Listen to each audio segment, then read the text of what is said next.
Price lord. ಕರ್ತನಲ್ಲಿ ನನ್ನ ಆತ್ಮೀಯ ಸ್ನೇಹಿತರೆ, ಇಂದು ನಾವೆಲ್ಲರೂ ಧ್ಯಾನಿಸುವಂತಹ ದೇವರ ವಾಕ್ಯ ಸಂದೇಶ ಯೋಹಾನ ಪತ್ರಿಕೆ 16ನೇ ಅಧ್ಯಾಯದಲ್ಲಿ 24ನೇ ವಾಕ್ಯವನ್ನು ಕುರಿತು ಕರ್ತನು ಈ ಸಮಯದಲ್ಲಿ ನಿಮ್ಮ ಸಂಗಡ ಮಾತಾಡ್ತಾ ಇದ್ದಾರೆ. ಪ್ರಿಯರೇ, ಈಗ ನೀವು ಇದುವರೆಗೆ ನನ್ನ ಹೆಸರಿನ ಮೇಲೆ ಯಾವುದೊಂದನ್ನು ಬೇಡಿಕೊಂಡಿಲ್ಲ, ಬೇಡಿಕೊಳ್ಳಿರಿ, ನಿಮಗೆ ದೊರೆಯುವುದು. ಆಗ ನಿಮ್ಮ ಆನಂದವು ಪರಿಪೂರ್ಣವಾಗುವುದು. ಈ ದಿನ ನೀವು ಅನೇಕ ವಿಚಾರಗಳಲ್ಲಿ ಪ್ರಾರ್ಥನೆ ಮಾಡೋದೇ ಇಲ್ಲ, ಅದನ್ನು ಬೇಡಿದರೆ ದೇವ್ರು ಕೊಡೋಕ್ಕಾಗುತ್ತೋ ಇಲ್ವೋ ಎಂಬುದಾಗಿ ನಿಮ್ಮ ಆಲೋಚನೆ ಇರ್ಬೋದು. ನಿಮ್ಮ ಮನಸ್ಸಲ್ಲಿ ಅನೇಕವಾದಂಥ ಅನುಮಾನಗಳು, ನಂಬಿಕೆ ಇಲ್ಲದೆ ಈ ವಿಷಯದಲ್ಲಿ ನಾವು ಪ್ರಾರ್ಥಿಸಿದರೆ ಈ ಬೇಡಿಕೆಗಳು ಕರ್ತ ನೆರವೇರಿಸೋದಿಲ್ವೇನೋ ಅಂತ ಅನುಮಾನವನ್ನು ಸೈತಾನ ಅನೇಕ ಕಿರು ಮಾತುಗಳಲ್ಲಿ ನಿಮ್ಮನ್ನು ತಡೀತಾ ಇದ್ದಾನೆ. ಆದರೆ ದೇವ್ರು ಇವತ್ತು ಮಾತಾಡ್ತಾ ಇದ್ದಾರೆ, ಇದುವರೆಗೂ ನೀವು ನನ್ನ ಹೆಸರಲ್ಲಿ ಏನಾದರೂ ನೀವು ಬೇಡ್ಕೊಂಡಿಲ್ಲ ಅಂದರೆ ಈ ದಿನ ನೀವು ಬೇಡ್ಕೊಳ್ಳಿ, ಅದು ನಿಮಗೆ ದೊರೆಯುವುದು. ಆಗ ನಿಮ್ಮ ಆನಂದ ಪರಿಪೂರ್ಣ ಆಗುತ್ತೆ. ಹೌದು ಪ್ರಿಯರೇ, ಅದು ಎಷ್ಟೇ ದೊಡ್ಡದಿರಲಿ, ಅದು ಎಂತಹ ಪ್ರಾರ್ಥನೆ ಬೇಡಿಕೆ ಇದ್ದರೂ ಕರ್ತನ ಬಳಿಯಲ್ಲಿ ಅದನ್ನು ಈ ದಿನ ನೀವು ಬೇಡುವವರಾಗಿರ್ರಿ, ಅದನ್ನು ಪ್ರಾರ್ಥಿಸಿಕೊಳ್ಳ್ರಿ, ಬೇಡ್ಕೊಳ್ರಿ. ಕರ್ತನ ಬೇಡಿಕೊಳ್ಳುವ ಪ್ರತಿ ಒಬ್ಬನು ಹೊಂದುತ್ತಾನೆ ಎಂಬುದಾಗಿ ಮತ್ತಾಯ 7ನೇ ಅಧ್ಯಾಯ 7ನೇ ವಾಕ್ಯದಿಂದ ಕರ್ತನ ಹೇಳ್ತಾರೆ. ಬೇಡಿಕೊಳ್ಳ್ರಿ, ನಿಮಗೆ ದೊರೆಯುವುದು. ಹೌದು ಪ್ರಿಯ, ನಾವು ದೇವರ ಬಳಿಯಲ್ಲಿ ಬೇಡುವಾಗಲೇ ಕರ್ತನು ಅದನ್ನು, ನಮ್ಮ ಆಸೆಯನ್ನು ಪೂರ್ಣ ಮಾಡುವಂಥದ್ದು. ನಾವೇನು ಕೇಳದೆ ಕರ್ತನ ಕೊಡೋದಿಲ್ಲ. ಸುಮ್ಮನೆ ಹೋಗಿ ಸುಮ್ಮನೆ ಆಲಯದಿಂದ ಹೊರಗೆ ಬರ್ತೀರಾ. ಆದರೆ ದೇವ್ರು ಹೇಳ್ತಾರೆ, ಯೆಹೋವನ ಸನ್ನಿಧಿಯಲ್ಲಿ ಬೇಡಿಕೊಳ್ಳೋರಿಗೆ ಯಾವ ಮೇಲಿಗೂ ಕಡಿಮೆ ಇಲ್ಲ. ಒಂದು ವೇಳೆ ಪ್ರಾಯದ ಸಿಂಹ ಅದು ಹಸಿದಿದ್ರೂ ಕೂಡ, ನಾನು ಹೊಟ್ಟೆಗಿಲ್ಲದೆ ಹಸಿದಾವೋ, ಆದರೆ ನನ್ನ ಮಕ್ಕಳು ನನ್ನ ಸನ್ನಿಧಿಯಲ್ಲಿ ಬೇಡುವಾಗ ಆ ಬೇಡಿಕೆ ನಾನು ನೆರವೇರಿಸ್ತೇನೆ ಎಂಬುದಾಗಿ ಕರ್ತನು ಹೇಳ್ತಾರೆ. ಈ ದಿನ ನೀವು ಪ್ರಾರ್ಥನೆಯಲ್ಲಿ ಯಾವುದೊಂದನ್ನು ಬೇಡಿಕೊಂಡಿಲ್ಲ, ಇಷ್ಟು ದಿನಗಳು ಇದು ದೇವ್ರಿಗೆ ಆಗುತ್ತೋ ಇಲ್ವೋ ಅಂತ ಅನುಮಾನಗಳು ನಿಮ್ಮೊಳಗಿರ್ಬೋದು. ಕರ್ತನ ಈ ದಿನ ಮಾತಾಡ್ತಾ ಇದ್ದಾರೆ. ಪರಿಶುದ್ಧ ಆತ್ಮ ದೇವರು ನಿಮ್ಮ ಸಂಗಡ ಈ ವಾಗ್ದಾನದಿಂದ ಮಾತಾಡ್ತಾ ಇದ್ದಾರೆ. ಈ ದಿನ ನೀವು ಬೇಡ್ಕೊಳ್ರಿ, ನಿಮ್ಮ ಆನಂದ ಪರಿಪೂರ್ಣ ಆಗುತ್ತೆ. ನೀವೇನೆಲ್ಲ ಕಷ್ಟ ದುಃಖದಲ್ಲಿ ಇದಾಗೋದಿಲ್ವೇನೋ ಎಂಬುದಾಗಿ ಅನುಮಾನ ಪಡ್ತಾ ಇರೋ ಅನುಮಾನ ಇವತ್ತು ಬಿಟ್ಟು ಹೋಗಲಿ. ನಿಮ್ಮ ಆನಂದ ಪರಿಪೂರ್ಣವಾಗಬೇಕಂದ್ರೆ ನಿಮ್ಮ ಆ ಬೇಡಿಕೆಯನ್ನು ಕರ್ತನು ಈಡೇರಿಸೋಕ್ಕೆ ಸಿದ್ಧನಾಗಿದ್ದಾರೆ. ಹೌದು ಪ್ರಿಯರೇ, ಪೇತ್ರನು ಕೂಡ ಮೀನನ್ನು ಹಿಡಿಬೇಕಾದ್ರೆ ಅವನಿಗೆ ರಾತ್ರಿ ಎಲ್ಲ ಕಷ್ಟಪಟ್ಟು ಸಿಕ್ಕಿಲ್ಲ. ಅವನು ಅಂದ್ಕೊಂಡಿದ್ದ ನನಗೆ ಸಿಗೋದೇ ಇಲ್ಲ ಎಂಬುದಾಗಿ. ಅವನ ಮನಸ್ಸಲ್ಲಿ ದೃಢವಾದ ನಿರ್ಧಾರ ಮಾಡಿಕೊಂಡು ಅವನು ಬಲೆಯನ್ನೆಲ್ಲ ತೊಳ್ಕೊಂಡು ಮನೆಗೆ ವಾಪಸ್ ತಗೊಂಡು ಹೋಗ್ತಾ ಇದ್ದಾನೆ. ಆದರೆ ಅದೇ ಸಮಯ ಏಸಪ್ಪ ಅವನ ದೋಣಿಯಲ್ಲಿ ಬಂದರು.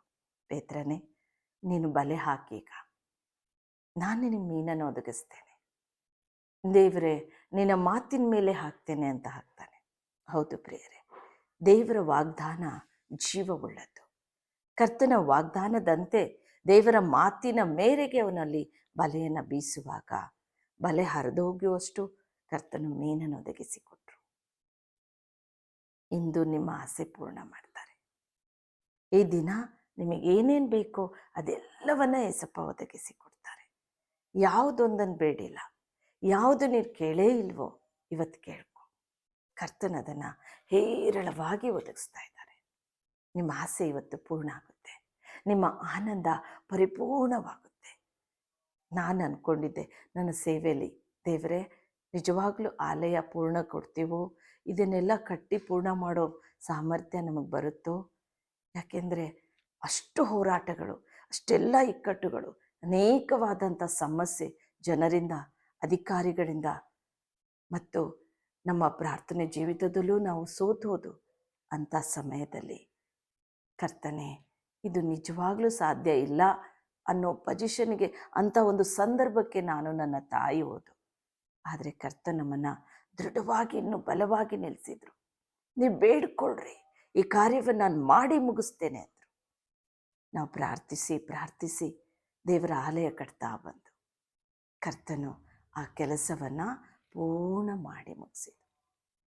ಅದಕ್ಕೆ ಬೇಕಾದ ಎಲ್ಲ ಆರ್ಥಿಕ ಸಹಾಯ ದೇವರೇ ನನಗೆ ಒದಗಿಸಿಕೊಟ್ರು. ಒಂದು ಸಾಲವಿಲ್ಲದಂತೆ ಕರ್ತನ ಆಲಯ ಪೂರ್ಣವಾಯಿತು ಪ್ರಿಯರೇ. ಹೌದು ಪ್ರಿಯರೇ, ಇಂದು ನಿಮ್ಮ ಆಸೆ ಏಸಪ್ಪ ಪೂರ್ಣ ಮಾಡ್ತಾರೆ. ನೀವೇನು ಕೇಳ್ತೀರೋ ಅದೆಲ್ಲವನ್ನ ಹೇರಳವಾಗಿ ಒದಗಿಸಿ ಕೊಡುವಾತನು.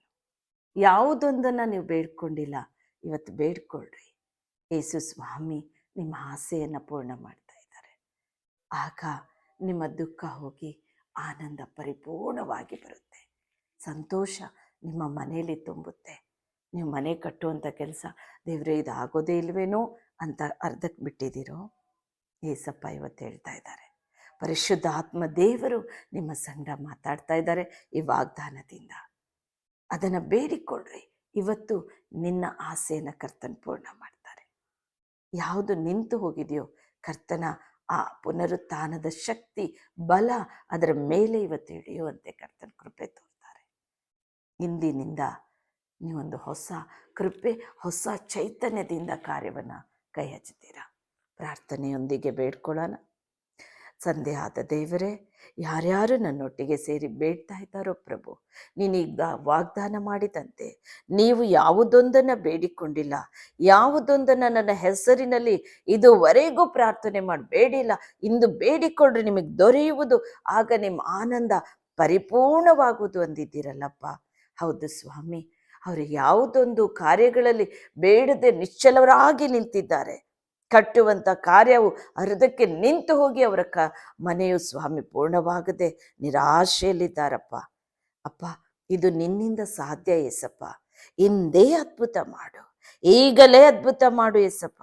ಆಶೀರ್ವದಿಸೋರಿ ಹೇರಳವಾಗಿ ಪ್ರಭು.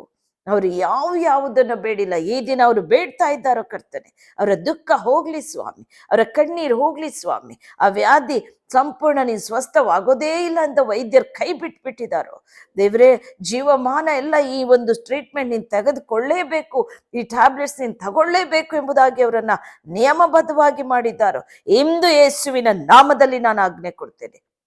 ತಂದೆ, ನಿನ್ನ ಬಾಸುಂಡೆಯಿಂದ ಅವರು ಗುಣವಾಗಲಿ, ಆ ವ್ಯಾಧಿ ಅವರ ಶರೀರವನ್ನು ಬಿಟ್ಟು ಹೋಗಲಿ ಎಂದು ಆಜ್ಞೆ ಕೊಡ್ತೇನೆ.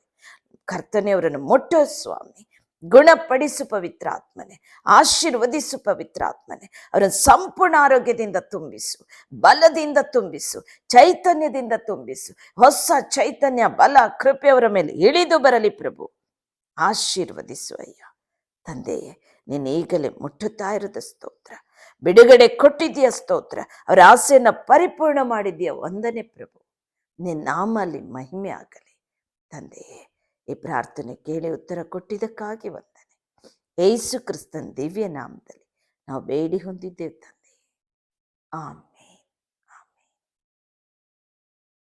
ನನ್ನ ಆತ್ಮೀಯ ಸ್ನೇಹಿತರೆ, ಇಂದು ನಿಮ್ಮ ಆಸೆಯನ್ನು ಯೇಸು ಸ್ವಾಮಿ ಪೂರ್ಣಗೊಳಿಸಿದ್ದಾರೆ. ಇಂದಿನಿಂದ ಸಂತೋಷವಾಗಿರ್ರಿ. ಕರ್ತನು ಹೇರಳವಾಗಿ ನಿಮ್ಮನ್ನು ಆಶೀರ್ವದಿಸ್ತಾರೆ.